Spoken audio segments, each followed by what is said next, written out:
Give me a mic check 1, 2. Yeah. Can you hear me? We're loud and clear? Yes, we good? Sir. It's yes, clear? Bass, treble, everything good? Yes, sir. All right, so we're going to start with, what time is it, I would say? Good afternoon, sir. How you doing, sir? I'm doing good. This is going to be good. I can already tell. Galley on the drum.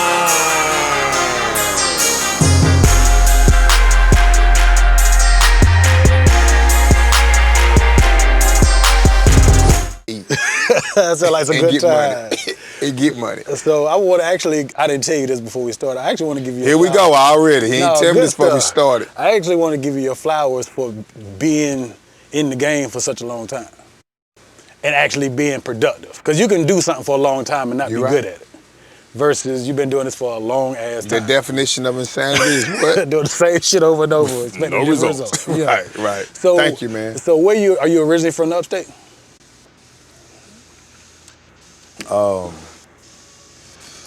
I was born in Anderson, South Carolina. Okay. To Thomas S. Latimer. Yes, sir. The first in Anderson. And my mama from Alabama, so. Okay. Born in Anderson. You know how it is, man. Yes, you know, sir. we was in Anderson chilling a little bit, you know what I'm saying? Mom and daddy, you know, they had a little situation. They broke up. And so we moved to Easley. Okay. So I grew up in Easley. Okay, where'd you go to high school? Easley. Everything Easley. Okay. Pickens County, boy. All right, cool. So I guess we should start with the music. So when did you start writing music? I never start writing music. That's cool, but or creating music, I say. I'm gonna tell you how it started, Mike. Shout out to you. You know what I'm saying? I'm giving you a shout out behind the camera. I appreciate it. You know what I'm saying? So, and I hope you got my skinny side. So, it started as poetry. Okay. You know what I'm saying? Like, I ain't know nothing about no music. You know, I just started playing with poetry when I probably was in like 7th grade. Okay. 7th grade. And that's when, remember, I don't know if y'all remember, but people used to pass notes to each other. Yeah.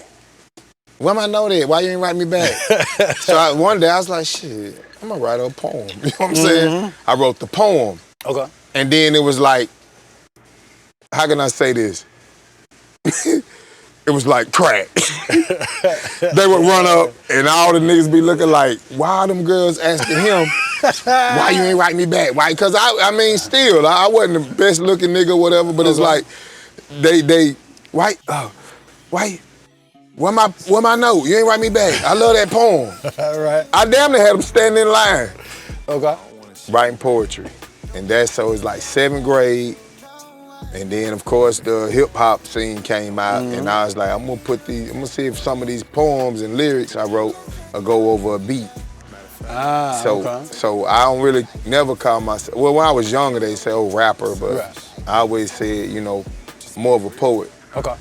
So that's 7th grade, and shout out to Easy Christian, because I was only black over there for a while. Damn, for real? Yeah. Okay. Yeah, we'll talk about that in another segment. Hey, say no more. So do you remember the first album? Because you started making music before it was streaming and all of that. So what was your first project you put out before streaming? Like a complete body of work, like, okay, this is the one. Officially online? Not even online, hand to hand. Oh. Because you started. Yeah. Well. And stop saying you started. It made me sound 50. I mean, yeah. I mean, you know, that's how it's played, man. This is kind of cool because it's impromptu. Yeah. And I give you your flowers too, dog. Oh, I appreciate it. Like, straight up. I ain't doing that, just having a good time. Man, me too. That's it. That's it. So it ain't all about me. You know what I'm saying? But the reality is, it was cassette tapes. Okay. Yeah. Okay. And so you might be 50. No. I know, right? Look, nigga gonna talk about, don't say it, did I still talk about cassette tapes? You right. No, I ain't 50. What it say, I'm 40 and a half. But you wouldn't know it. You wouldn't know it. That's right. So,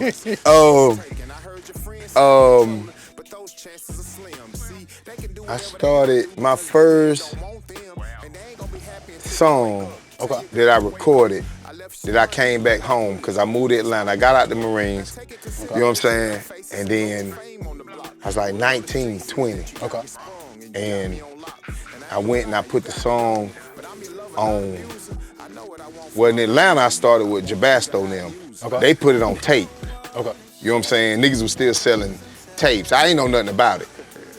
So the thing was, since I didn't know nothing about the selling tape game, if y'all remember Blockbuster Video. Yeah, I missed a good Blockbuster. Yeah. Shout out to Blockbuster. It's a graveyard now, but. Yeah, it's only one left. It's the very first one. Right, but they did ask them people. Them Redbox people asked them, hey, y'all want to get with me? I watched the documentary. And they said no. Yeah, they said so no. So it's kind of Blockbuster's fault. But Blockbuster, watching the documentary, they actually said something about, they tried once they seen Redbox and Netflix was a real thing. But key word, once they seen. Yeah, they tried. It's too late. And they had waited too long. It's too late, yeah. So, but a dude, I was in Atlanta on Memorial Drive in Decatur. Okay. I just got out the military. I moved to Atlanta, left Carolina. I was here 6 months. I came back, I said, no. Niggas is smoking weed, sniffing powder. And it wasn't the military. Right. You know what I'm saying? And it wasn't not even just the military, because the military at times was full of it in it too, as well. Yeah. You know what I'm saying? I like, know. man, you know. Yeah. So anyway, he was standing on side the Blockbuster. He was like, hey, you listen to rap, man? I said, yeah. He said, check out my tape. Okay. So that's the first time I bought one in Atlanta. Okay. I gave him $5. That's what I brought back here to Carolina. So give or take, what year was that? 2000. Okay. 2000, 2001. Honestly, yeah. Let's just say 2000 to 2004. Okay. You know what I'm saying? Like it was in the 90s, No Limit. Because everybody was trying to be like P. Right. Everybody was trying to be like Cash Money, Seller Independent, Chameleon, all them down there in Texas getting it. So that's when that year was. And what I did from there, you know, I learned the game down there like, damn, this nigga sold me a tape. So from there, the CDs came. Okay. And so 2005, when I first officially, with my partner Ron Blaze from New Orleans, we put the first CD out called Holla at Your Boy. Okay, how'd you meet Ron? I was at a show, and he came up like, hey man, I produce. And you know, I was, oh God. Were you skeptical or you was like? You think I'm something now? No. Oh God, 180-pound meat? Yeah, you know how many producers I meet? No. Right, because that does get old, I'm sure. Yeah, because you know what I'm saying, you know how it is. Like you say, you see people trying to do their podcast and all that, like, bro, you have no idea how serious I am about this. Yeah. So anyway, but he turned to be true. And we got together. And man, he used to kick his old lady out and the baby too, just for us to record. Yeah. We had to build a studio booth in the back. All wood, soundproof. I do the with no air air. cartons. Well, maybe, but I just remember them big ass. I was in a sale, basically, what we built. Right. We went to Home Depot and bought all the stuff. So, yeah, that was the first, to answer your question, that was the first official release. That was the first Holla at Your Boy, and then we came back with Born for Greatness. I did 2 of them in Atlanta. And then the third one sometimes is really like my first one. It's ironic because I'm the third child. So sometimes I do the things in 3s. Like, I don't know, maybe even get married, but we'll talk about that another time. Yes, sir. Okay, get out of my business. Okay, well, let's go backwards, though. So what year did you join the Marines? December the 5th. Well, I left December the 5th. Okay. 1993. Okay. And what made you join the Marines? Especially that particular branch of all branches. Look, I had been seeing a little promotion. Like they say, radio programming, the program director. program. You know what I'm saying? So I'm seeing it. I said, well, that's a slick ass suit. That bitch is sharp. Hey, it is. Yeah, I was in the Navy. That's the sharpest one. But then I get there, they say, the government don't hand them out no more. You got to buy them. My little country ass, man, look, y'all ain't paying me but $400 a month. Look, I'm not buying it. I told the drill instructor that night I want to go home. He said, why? I said, because they're not giving out dress blues, sir. And that's what I joined for. He said, get the back in the rack, Latimer. Absolutely. I want to hear that shit. Yeah, right. So, man, you done threw me off track of the what's the name. You didn't know what you was getting with this interview, did you? Hey, whatever you give me, I'm taking. Right. But what, And we still got to work on that, you know what I'm saying? So what made you join, though? Just the suit? It was the suit. Man, growing up in Easley, South Carolina, Pickens County. Yes, sir. Nigger boy. Okay. You know what I'm saying? Mm-hmm. I'm in Pickens, bro. Mm-hmm. Pickens County, rather. Yeah. And it's like, I was at that age, and that's what, and shout out, I know y'all niggas don't like it, but if you seen another side of them, you would respect it. Shout out Charleston White. So, like he said, like, it's you gotta beat the statistics. Okay. And the statistics was, most of my boys, they was either going to college, they was going to jail, or they was getting killed. And that not no LA shit. It wasn't that bad, but it wasn't nothing here at home. I went to Spartanburg, South Carolina at 15 years old. Mm-hmm. And I tell the story real fast.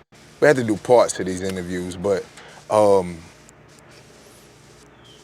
was on South Center in Spartanburg, South Carolina. Okay. And I was 15. I always been bigger, you know what I'm saying? So my brother, Shannon Thompson, he was showing me around Spartanburg. Coming from East to Spartanburg, that was big. Yeah. Like, for those that know this around here. Especially then, yeah. Oh, man. Yeah. Like Boys in the Hood. Yeah. Man, that nigga say, you want to be a big man? I said, yeah. That's when they drinking 40s, you know what I'm saying? I had a couple girls watching me. I'm a new nigga in the hood, you know what I'm saying? Shannon, I'm gonna get your brother. That's what they telling him about me. Shit, what 50 say? I was 12, she was 20. Grandma said she raped me, but I was just smiling from ear to ear saying, take me, baby, take me. So in other words, so that's what happened, Mike. So, boom, we in Spartanburg. I seen a dude, he gave me a beer, a 40, he was in the back of a shed, shout out Tool Shed. He was in the back of a shed, and he was like, you want a beer? I gave him one, he was sitting on the cooler, he got up, he gave me a beer, and okay, man, I'm drinking it, chilling. About 10 minutes later, I heard a bunch of arguing and fussing and commotion, and the dude, that's somebody from Charlotte. Anyway, I ain't talked to her since she went on a date. This is not props, y'all. This is real. But people was arguing and fussing. Mm-hmm. And then I heard somebody say, nigga, I'm supposed to be scared because you got a gun. And I just seen old boy who was said that too. Mm-hmm. Old boy just walked up to him. The one who said I supposed to be scared because you got a gun, he was the one that just gave me the 40. Damn. 10 minutes ago. Mm-hmm. I remember he was light-skinned, he had good hair. He was like genuine. Okay. You know what I'm saying? But he was a gangster. Okay. And he said that to a nigga. I ain't gonna say his name, but he said that to somebody. And the old boy just walked up. Pow, pow, pow, pow, pow, pow. Damn. Right there in the street. Real live Boys in the Hood shit. Okay. So girls screaming, crying. Yeah. They picked him up, put him in the car. He was already gone. And I was like, you know what? This why mama told me I couldn't come 2 weeks ago. To keep you away from that. Because I was supposed to go up there because she was dating a man at the time that was from there. Yeah. And me and his son, that's still my brother to this day. That's cool, yeah. Yeah, but so after that, that was like 15, 16. I left when I was 17, but I might have signed up at 16. Okay. That's how, so to answer your question, I didn't forget it. That's why I left. That's one of the main things I left. But I had the prettiest woman in Pickens County. It was hard to leave. I ain't mad at you. So you basically said, fuck it, I gotta get away from this. I gotta go. Why you keep looking at your watch? No, somebody text me. Okay. I just make sure ain't no emergency. That's all. We gonna keep all this. No, ain't no rush. Yeah, ain't no rush. Keep all this. I don't ever rush this. When I have this a conversation, cool. it's a conversation. So, okay, so then you went off, and when you went to the Marines, then what MOS did you pick? That's another thing. Yes, sir. Man, is this an interview or therapy? Both. Hey, I got the questions, baby. And we didn't write none of this down. It's crazy. You good at what you do. Yeah, I never write any of my questions down. You good at what you do, boy. I listen, and then Shout out to Travis, my cousin. That's another angel in the sky. Sir. Had to say it like he would say. You good at what you do, boy, because we didn't plan this. No, I don't write none of this shit down. So what was your MOS? Or I don't know if it's called what happened with the MOS, it is, same thing. I went in open contract. Okay, so you can pick once you get. No, ain't no once you get. In Marines, when you go in open contract, they just, it's like the what's that, the lottery, them balls that flip around. Yeah. You never know what it's gonna land on. That's what it has in the Navy. Like a box in the Navy, of it's called undesignated. And then supposedly you get to look around. Right, you get to pick 2 or 3 that you might like to do. Once you're in, you only can pick we call it a rate. You can only pick a rate based on... R-A-T-E? Rate? Yeah, okay. It would be a MOS. Okay. So the way they do it is, you quote unquote get to pick once you get in, but the truth is you can only pick from what's undermanned. As in they don't have enough of, so you can pick those. So it's kind of some bullshit, but continue, I'm sorry. It's the you get the kind of the bootleg version. Exactly. You got Betty Crocker, you got Southern Home. Yeah, you know what I'm saying? Exactly. And if anyone of them want to sponsor us, let's get it. So what did you end up landing I end up 35-33. Which is anybody know that's in the Marines, 35-33. First of all, anything in the 3500 field, that's motor transport. Okay. I was 35-33, but most people got 35-31. That's when you drove the Hummers. Okay. Remember also Arnold Schwarzenegger had the Hummer? The original Hummer. Yeah, the original. H1, yeah. Right. Not the one I had that Mama bought. We're gonna talk about that too. Yeah. When we get there. Yeah, Mama bought it and said, here, it's $500 a month, Sylvester. Enjoy. Okay, so you picked. But I was living with Mama, so I got it. Hey. Yes, sir. So, man, this is good. So, 35-33, that's the Dragon Wagon. Oh, okay, got you. That's Big the long one. With the trailer. Yeah, okay. Yeah. Yeah, it's kind of like a Raptor. And the 8, yep. Yeah, now they call Raptors. Yep. I had getting one of those in Iraq. Yeah. You got to interview you too. Yes, so how did that go? Like, what was that like? It was cool. I went to Movac school. Okay. Where about in the U.S.? Well, when I first went in, I went to Camp Geiger. Okay. Because I was open contract. They don't know what we're gonna do with him. What state is that in? That's Jacksonville, North Carolina. Okay. Okay. So I went to Camp Geiger, and then from there, okay, we got your MOS. You're gonna be motor transport, motor T, as they would call it. They sent me to Camp Johnson. Where's Camp Johnson? Still Jacksonville, just up the road a little bit. Okay. Is that the chickens out here? Nah, I'm checking out the camera. yeah. Right. So I went from there to, I was on Camp Johnson, and that's where I learned how to do it. And we was waiting on our orders, and I got orders to Okinawa, Japan. Okay. Yep. Did you get to pick your orders? Because we do a dream sheet. Okay, we do a dream sheet. We pick 3 and they just give you whatever I didn't know. Okay, dream sheet is real, but I didn't see a dream sheet until I was leaving Okinawa. Oh, gotcha. In North Carolina, I don't know. It's country town, so they didn't have it right. Okay. Somebody dropped the ball. Yeah, you know how they but when I got to Okinawa, yes, when I was leaving after a year, to fast forward, they said, you want to fill out a dream sheet? I was like, dream sheet? What's that? Oh, they didn't tell you what it was? No. Okay. They told me after they asked me. They was like, you want to fill out? I said, what's that? Well, you get to pick 3 choices where you want to go. And I picked Cali. I want to go. Yeah. And man, that's when I got back stationed in Jacksonville, North Carolina. So you went from Jacksonville to Okinawa to Jacksonville. Back to North Carolina. Okay. That's why I said, you know what? I'm good. Sam, my nigga. Yeah. How long did you did 4 years? I did 3.5. Okay. But on record, 2 years, 10 months. I went to I started having problems with my back. Okay. And I went to the sick call because the Navy. Shout out Navy. The Corpsman. Yeah. The Corpsman. See, every branch got their own medical facility other than the Marines. Because y'all the Department of the Navy. Right, Department of the Navy. I never liked that. I know a lot of Marines talk that shit, but y'all are Department of the Navy. You know how the Marines came about?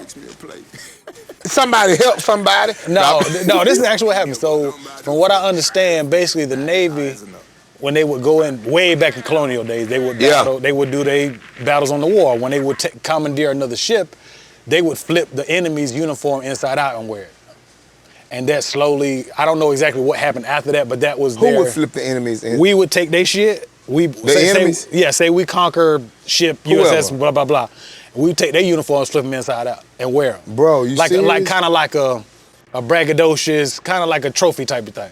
And that's how they transitioned into creating their own, Damn, that's how the Navy. That's how the Marines came about.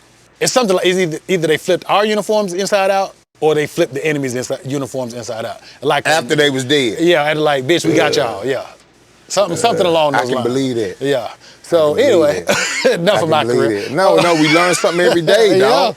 Yeah. This is beautiful. Yeah. So okay, so you made the transition from the Marines, and you got out. You found out about the tapes and kind of. Yeah, when I got out. Yes, sir. And did you make music while you were in the Marines at all? Well, that's when I first started. That's a good question. Or was it at least in you? Hell of an interviewer. I tried to remember, you might not remember Soldier Story, but that was Denzel. I know what you're talking about. Denzel's first movie. Yes, sir. Hell of a ball player. I'm turning you on to that. Hell of a ball, CJ Memphis. But that's a good question you asked.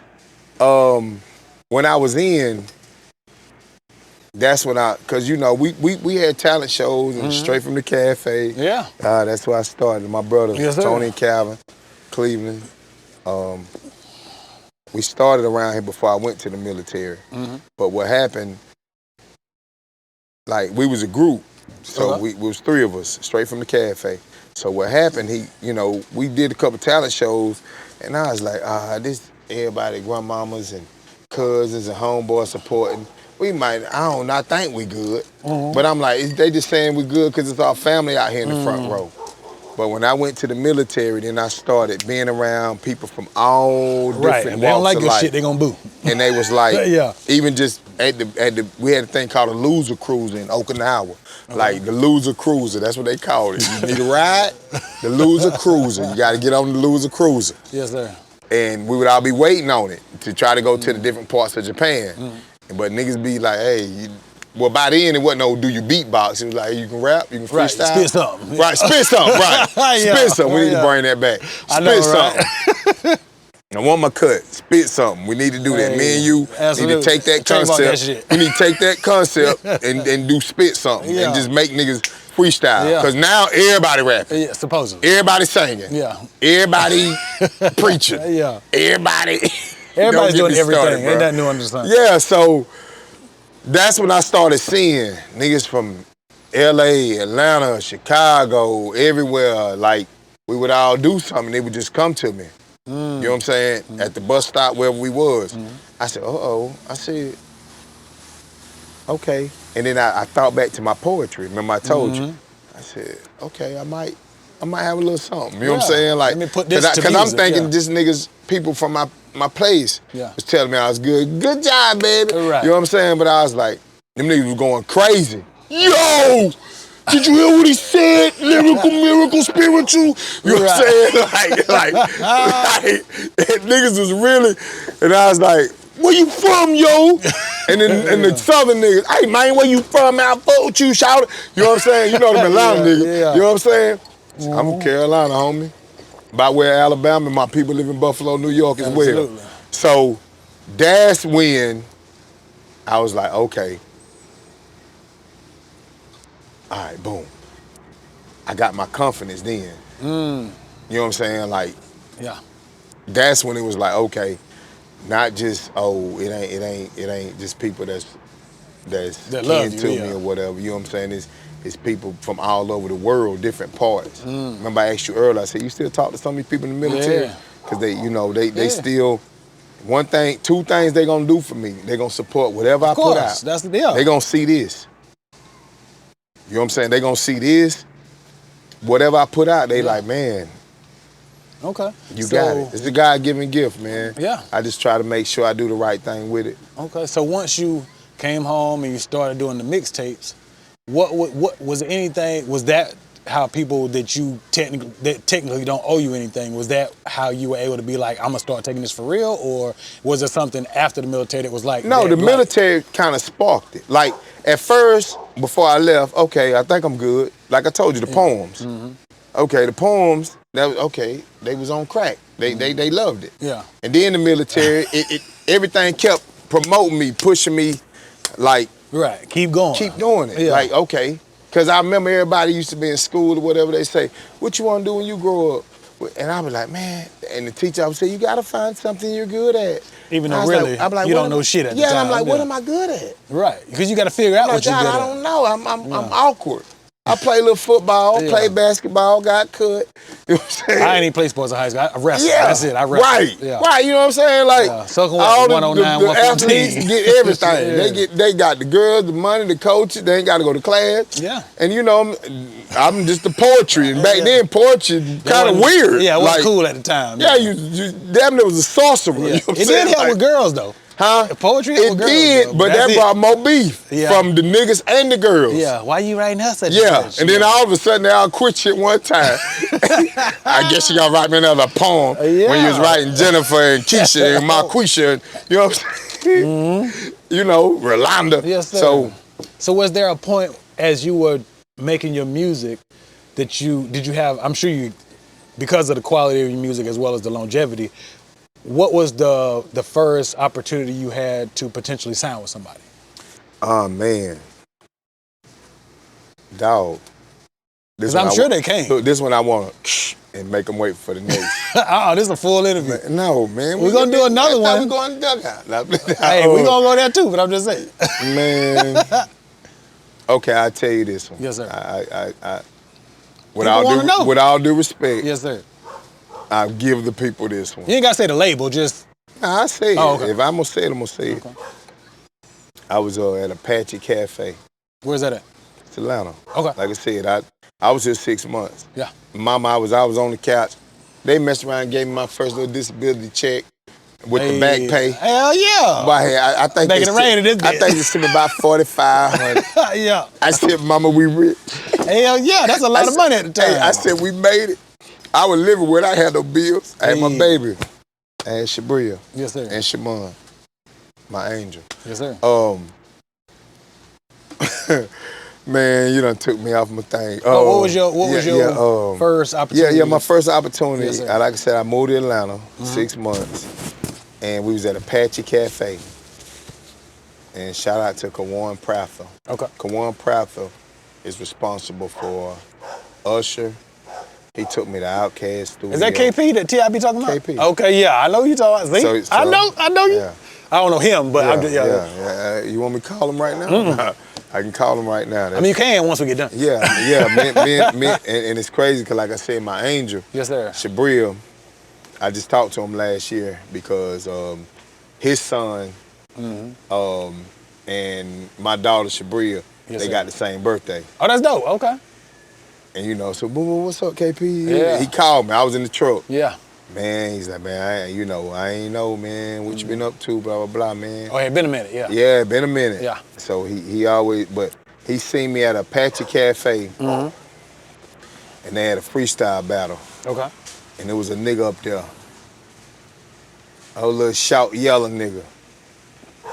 Yeah, he wasn't real yelling nigga like you.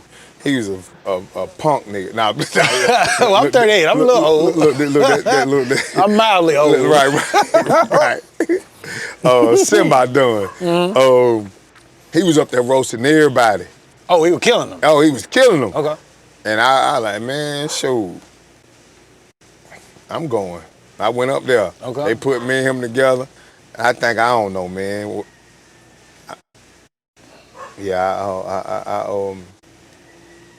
Not just once, and I say this humbly, but he kept coming back. You know, you beat somebody, they gonna want to keep coming back. Right. Man, I think I dusted him off 3 times. Oh, I made a real live mockery of him. Yeah. Like, and I never will forget one time, one line, I don't remember, I got so many songs in my head, so I don't really remember stuff, like far as songs and stuff. But I remember, because they had like a caution tape around the stage. So people wouldn't come up there, I got you. Nah, yeah, people wouldn't come up there and just. And aesthetics. Yeah, aesthetic, yeah. And I remember that one line, I said, look at me, man, I'm up here flossing. Nigga, didn't you see this line? Nigga, caution. Hey, everybody went crazy. Okay, I like KP came up to me, he handed me a card. I got a bunch of cards every time I went out and performed. But that was somebody you could actually take serious. Yeah, because that said LaFace. LaFace had gold, real thick cards. So was that around the time frame of I'm Serious or before I'm Serious came out? T.I. first album. Nah, yep. Around that time? Yep. Okay. That was my high school years. Because KP put T.I. on. Yeah. You see, Ghetto Vision. Yeah, exactly. People don't know that. KP took me to the studio. I went to Outkast studio, shout out to Butter, These are all facts. You know what I'm saying? Oh, that's why you sitting right there. That's why I asked you. Reese, Mello, KP, Reese, and Mello. They were part of PA, Parental Advisory. I don't know about that, but I know about Ghetto Vision and but PA, all of them come up from LaFace or Ghetto Vision? No, hell no. Okay. From the Dungeon family. Oh, from Goody Mob and Outkast. Yeah, Okay. from Rico Wade. Now that I didn't know. Okay. Yeah, Rico Wade. But KP, when he seen me at that thing, yes, sir. He gave me the LaFace record card. Okay. We stayed in touch.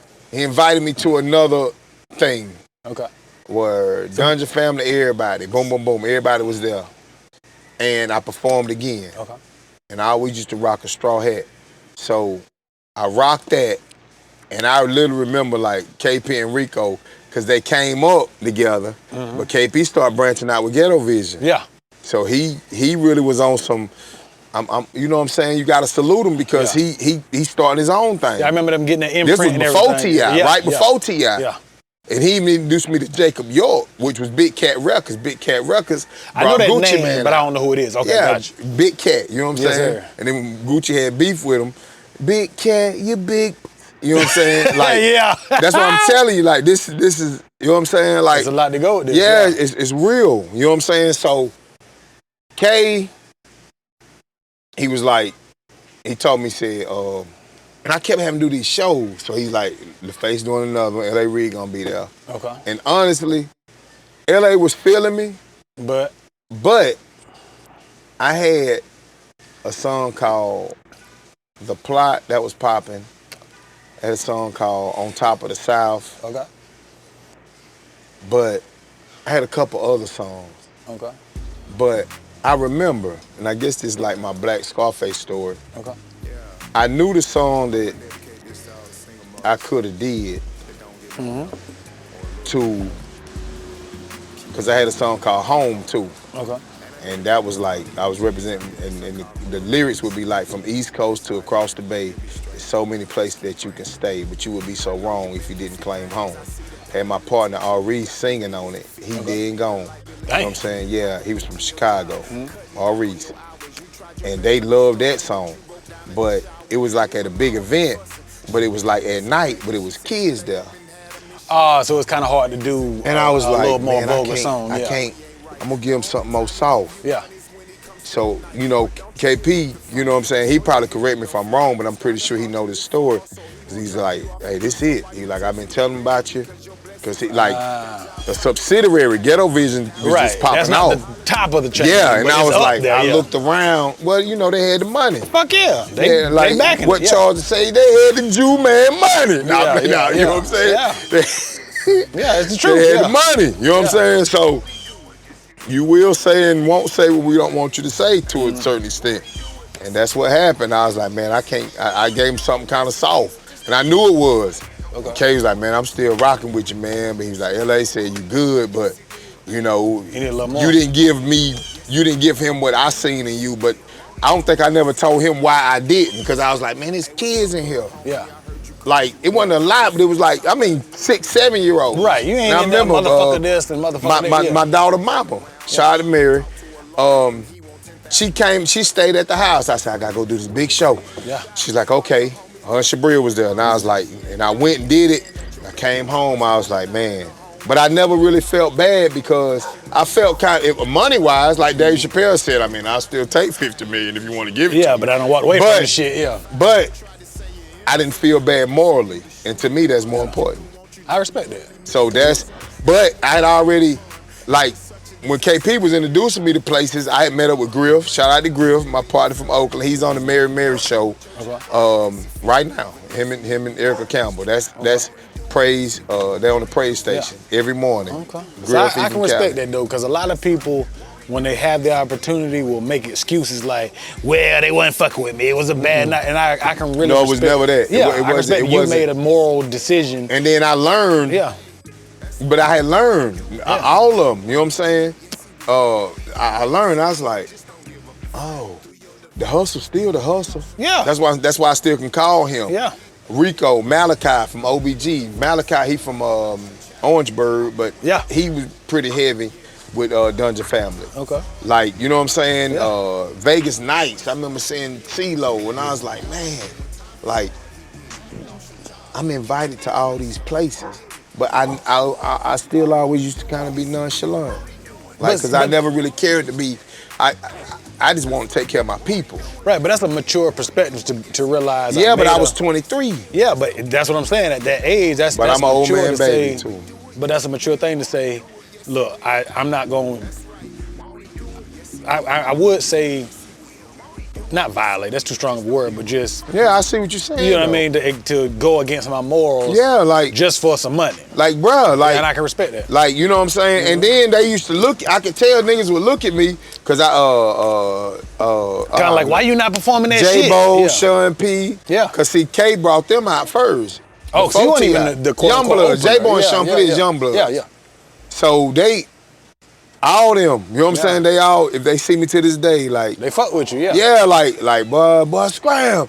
Scram. It's like, you know what I'm saying? I just stopped having dreams about people calling my name so much. But it's like, so fast forward. So let me ask you this though. Go ahead. So what was your second opportunity? Because of the quality of your music as well as the longevity, again, I repeat that because I respect it. Yeah. What was the second? Because there ain't no way you only had one. What was the second? What was the next opportunity? I had a lot, man. And I still, truth be told, you probably still have them, yeah. But what was the, if you can remember offhand, what was the next one that really stuck out to you? I would have to give you two at a time. Give me two at a time. I'm here. So many people. I'm here. Okay, and I gotta pee. Hold on. I do too. Let's take a break. Hold on.